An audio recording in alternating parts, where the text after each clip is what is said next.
сегодня у нас игра, которая явно была вдохновлена серией игр Fallout, причем ранними ее версиями. Хочу показать вам последний рубеж, которая пока находится в альфа-доступе, но по моим ссылкам в описании вы можете туда записаться и попробовать поиграть сами уже сейчас.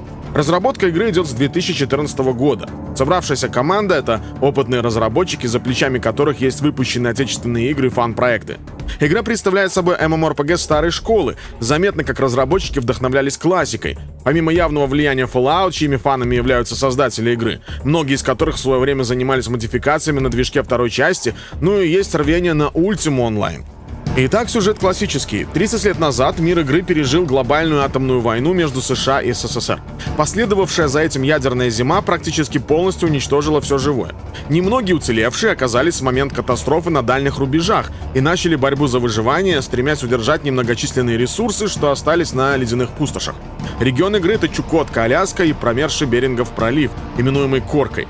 Поэтому будут и американские, и советские пустоши в одном флаконе. Мир игры — глобальная карта, где есть статичные локации разных типов, и города, и квестовые локи, и кач-локации, просто интересные места с различными рандом-энкаунтерами. Все это при смене времени суток, разных погодных условиях, там, например, радиация, холод, метель и так далее, ну и разном ландшафте. В игре есть элемент выживания и необходимость следить за уровнем радиации и за температурой тела, из-за чего есть особые костюмы с мини-печками вместо рюкзака. Помимо заплечных печей есть разные гаджеты, грелки и так далее. И ландшафт, и время суток, и погода — все влияет на бой, в том числе оказывая воздействие и на игроков, и на мобов-боссов. И раз уж мы заговорили про боссов и мир в целом, то нельзя не рассказать про боевую систему. Боевка таргетная, есть атаки в движении, линии стрельбы, возможность бить нон-таргетом для определенных типов оружия. Система медицины не дает мгновенного лечения, позволяя медленно регенерировать ХП, стамину и другое. То есть бездумно кликать не выйдет, придется продумывать, что делать в бою. У всех мобов есть свои фишки по устранению, если подбирать тактику под них, то можно эффективнее сражаться в ПВЕ. Бои происходят в реальном времени, но не лишены тактики. На больших картах придется учитывать особенности местности и вырабатывать тактику как для ПВП боев, так и для ПВЕ активностей. Уцелевшие мутанты, роботы и другие постядерные чудовища требуют к себе особого подхода. На бой влияет и окружающая среда, уровень радиационного загрязнения и погодные условия постядерного крайнего севера. Не обошлось в игре и без ролевой системы, которая сделана по заветам классических РПГ. Во многом оглядываемся не на Special, а на Ultima Online. Ролевая система позволяет учитывать те действия, которые совершает персонаж.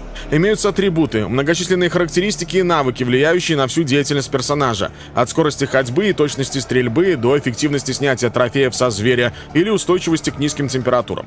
Помимо боя, упор у нас на исследование мира, выполнение квестов, поиск локаций, сбор экипировки и социальное взаимодействие. Обилие небоевых навыков позволит игрокам отыгрывать и медиков, и техников, и кузнецов, и ремонтников. Ну и куда же без клановой системы, которые тут будут бороться за контроль пустошей. Визуально игра следует классическому подходу, как в Fallout, то есть 2D, тайлы, все пилится, режется, стыкуется и подгоняется по заветам олдскула. По музыке и звукам же тут разработчики стараются подчеркнуть холодность, мрачность мира после глобальной войны, опустошение ядерной зимы. Но в то же время, где надо динамики, прибегаем к индастриал звучанию, не следуя одному только Dark Ambient. Присутствуют тут и этнические нотки, как же без них. Игра выйдет как на ПК, так и на мобильных телефонах, так что можно будет играть где угодно.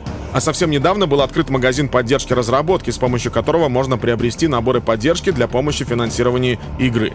В общем, все нужно смотреть и щупать самим. Благо, все бесплатно, а нужные ссылки, как всегда, в описании.